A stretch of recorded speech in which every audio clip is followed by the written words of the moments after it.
ಎಲ್ಲರಿಗೂ ಗುರುಪೂರ್ಣಿಮೆಯ ಹಾರ್ದಿಕ ಶುಭಾಶಯಗಳು. ಕೆಲ ದಿನಗಳ ಹಿಂದೆ ನಮ್ಮನೆಗೆ ನಮ್ಮ ಗುರುಗಳು ಬಂದಿದ್ರು. ಅವರಿಗೆ ಇಷ್ಟವಾದಂಥ ಸಿಹಿ ಕುಂಬಳಕಾಯಿ ಪಾಯಸ ಮಾಡಿದ್ದೆ.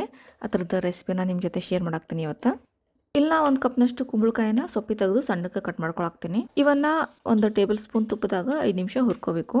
ಹುರ್ಕೊಂಡ್ಮೇಲೆ ಸ್ವಲ್ಪ ಸ್ವಲ್ಪ ನೀರು ಹಾಕೋತಾ ಮೆತ್ತಗಾಗುತ್ತಾ ಕುದಿಸ್ಕೊಂಡಿನಿ. ಇವನ್ನ ಕುಕ್ಕರ್ನ್ಯಾಗ ಒಂದು ಸೀಟಿ ಹೊಡಿಸಿದ್ರೆ ಕರೆಕ್ಟ್ ಆಗ್ತಾವು. ಆದ್ರೆ ನಮ್ಮ ಮನ್ಯಾಗ 2 ಕುಕ್ಕರ್ ಖಾಲಿ ಇರಲಿಲ್ಲ, ಹಿಂಗಾಗಿ ನಾನು ಹೊರಗಡೆ ಕುದಿಸ್ಕೊಂಡಿನಿ. ಅವು ಕುದೀತನ ನಾನು ಇಲ್ಲಿ ಕೊಬ್ಬರಿ ಪೇಸ್ಟ್ ಮಾಡ್ಕೊಳಾಕ್ತೀನಿ.